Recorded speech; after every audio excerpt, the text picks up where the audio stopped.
Hi there, I'm Jen, this is Remembered Reads, and this is going to be a wrap-up of my past couple of weeks in reading. The first thing that I'm going to mention is a book that I talked about during my last wrap-up, and that is The Secret Race by Tyler Hamilton and Daniel Coyle. Tyler Hamilton was one of the whistleblowers of the doping situation in professional cycling that was happening in the 90s and the early 2000s. When I discussed it last time, I had been quite impressed with it up to that point, and I do still think that the first two-thirds of it is really interesting stuff, especially if you were following cycling and were curious to hear more about how the doping practices worked, because that I thought was really interesting stuff. The issue that I had with the final third is that it became a little bit self-congratulatory. And while it is good that there were finally whistleblowers, he almost gives himself too much credit, and it comes off as a little bit too patting himself on the back. I think a lot of professional athletes are a bit in love with themselves that way, so I think that's almost on Coyle as the journalist to not have reined that in a bit more. But still, I thought it was worth reading. I do feel like I have to mention that I didn't think it ended on as high a note as I had expected it to when I was talking about it last time. Another book that I mentioned last time was Mercedes Lackey's Steadfast. I really like the idea of this. It is a look at some working-class magicians in Edwardian England. This is an urban fantasy series. This is volume 8, but they're all basically standalones, just with a shared world. I like a lot of the ideas in this, but I thought the execution was weak. My understanding is that she cranks out one of these books quite regularly, and I think that they are maybe not getting the time and attention that they should be, because there were quite a few plot points in here where entire sections pretty much could have been left out, and there were quite a few bits that actually contradicted histories that we had earlier and then later in the story. So I thought that could have been done a little better. And actually, now that I'm looking at the cover, I noticed that one of the magicians is this guy here, who you can see he's on crutches, but he uses a prosthetic in the entire book. He's never on crutches, so that's kind of ridiculous. Still, I thought it was an interesting magic system, but I mean, this is definitely a book that I would call perfectly adequate. There were problems, none of them were major problems. I like the setting, but it wasn't anything particularly special. That's a book that I would compare to Candy. It's entertaining enough, but there's not a lot of nutrition in it. So having read those, I thought I would go on to something a little more serious, and I read Exile and Pride, Disability, Queerness, and Liberation by Clare. This is a collection of essays that were originally written in 1999. This was then republished in 2009 with a new introduction, and then it was again republished in 2015 with new notes from the author and a new afterword and another introduction. It's interesting to see the passage of time because there are notes from the author, and he will note places where there are bits that he didn't consider 20 years ago that he does consider now, and I thought some of those parts were almost more interesting than a lot of the text itself. There is kind of a different perspective here in that despite the title, which emphasizes disability and queerness, one of the major focuses of a lot of the essays in here is actually the plight of the working class, more or less, which was dealt with in, I thought, interesting ways, but given the way class is discussed now, especially in the context of politics and white Americans, it didn't quite go as far as I would have been interested in, but in 2009 I wouldn't have the same assumptions that I'm bringing with me to this now. The disability element, the essays are very 101, but I almost think that's necessary because I feel like there are still, even 20 years later, a lot of discussions of disability that misunderstand what the social model of disability is, for example. So while I didn't necessarily find that particularly interesting, I do think there's still a need for that, which is a shame because I think a lot of the other issues that are dealt in here have changed in terms of how the average person would be looking at stuff like that. The essays centering around queerness are interesting less for the content than for the fact that the author's identity has changed. At the time that he wrote most of these, he had a female identity and identified as a butch lesbian. And he has an introduction at the beginning, which is, why is this man writing about being a lesbian?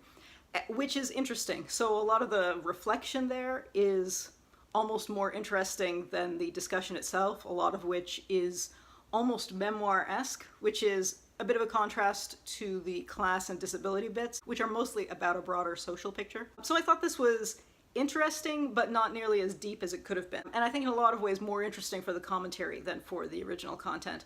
It actually makes me want to see more authors go back and revisit their earlier essay writing just to see how they view that version of themselves. So after I read that, I was in the mood for some more social complexity, and I picked up There Was and There Was Not by Meline Toumani.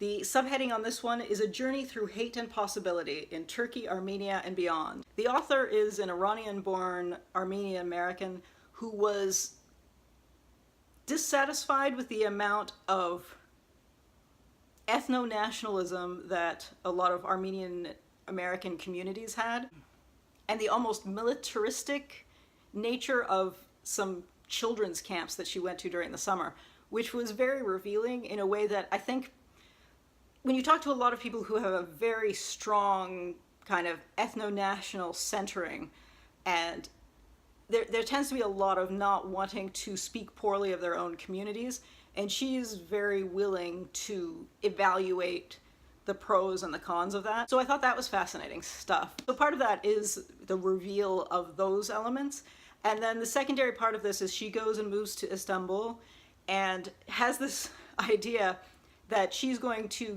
move people beyond the stereotypes that they have, both that Armenians have of Turks and that Turks have of Armenians.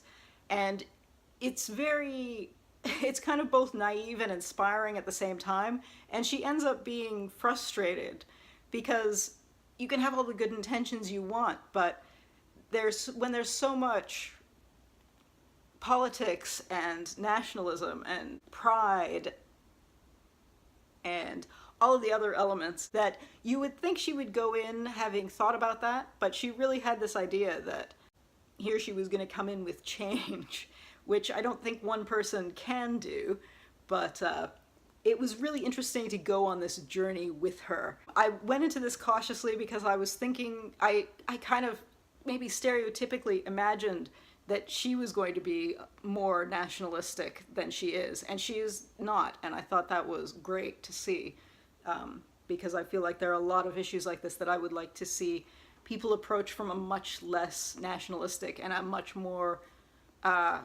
human-centric side. Yeah, so that was very interesting.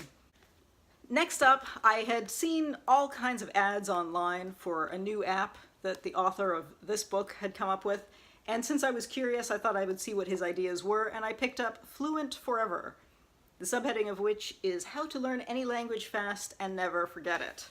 The author of this is an opera singer, and he learned a number of languages because he wanted to feed into his singing. So obviously he's in the kind of profession where a lot of people learn to pronounce the language before they learn to speak it. So part of that feeds into his philosophy towards language learning. And I might do a separate video about this, just talking about his ideas, because I thought this was both nothing new really, but also probably quite useful for people who are new to language learning in general. So what I came away with was basically that I think this is possibly useful, but not necessarily groundbreaking. That said, this is clearly popular because this book is super floppy and well worn. It's obviously a library copy, so a lot of people are clearly taking this out and getting something out of it. So I'll be curious to see what people end up thinking of that app once it goes out of the beta testing period. And I'll talk about more about that elsewhere, because that's one of those how-to books that I don't think is necessarily worth reviewing in this kind of wrap-up format. Next up, I read volumes 2 and 3 of Warren Ellis and Declan Shalvey's Injection. I have talked about this before, and my feelings are basically the same as they were when I finished volume 1. It has a solid, standard art style.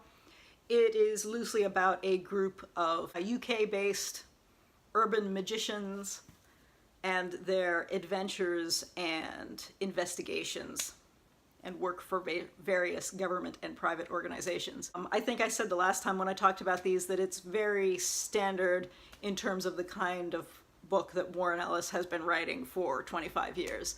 And if you like reading Warren Ellis doing these kind of supernatural-inspired, investigative type stories, you will enjoy this. It doesn't really bring anything new to the game, but he does this well, and that's exactly what you get here. A well-done set of stories. Nothing new, nothing really exceptional, but I don't have anything to complain about because it does what it's meant to do. And finally, I had been listening to an audiobook as well, and that was Eddie Izzard's memoir, Believe me, a memoir of love, death, and jazz chickens. I was expecting this to be a lot funnier than it is. This is an interesting one in that the audiobook actually has very different content than the physical book. The physical book, when he wrote the book, his intent was to not cross over material that had been in his comedy or in the documentary about his life.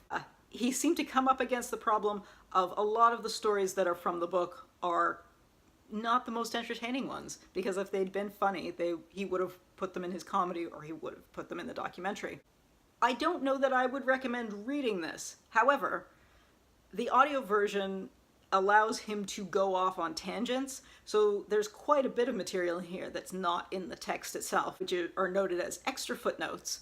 And I realized as I was listening to this that basically almost every time I laughed at anything, it was followed by "and extra footnote." So all of the funny bits were not in the book itself. So while I thought the audiobook was entertaining enough to listen to, although it did get dry in places because, as I said, a lot of the stories are not super compelling, the funny bits were funny, but they're not in the actual book. So I would say if you're an obsessive fan of his, it might still be worth picking up the book, but if you're just a fan of the comedy, I would go for audio or nothing, because there is not a lot of comedy in the book itself. Yeah, it was interesting to realize that midway that everything that was funny was footnote and not actual text. So I'd be curious to know, have you read or listened to any audiobooks where you had a similar experience? I know there are a lot of books that are done as audio plays with multiple narrators and with sound effects, and I think there it's clearly objectively two different things too. But I'd be interested to hear from you. Have you listened to any audiobooks, and have you read or at least known about the text, and have you noticed serious differences between the two? I'd be curious to hear what your favorites are in terms of when that differentiation happens. Anyway, that's it for now. Ciao.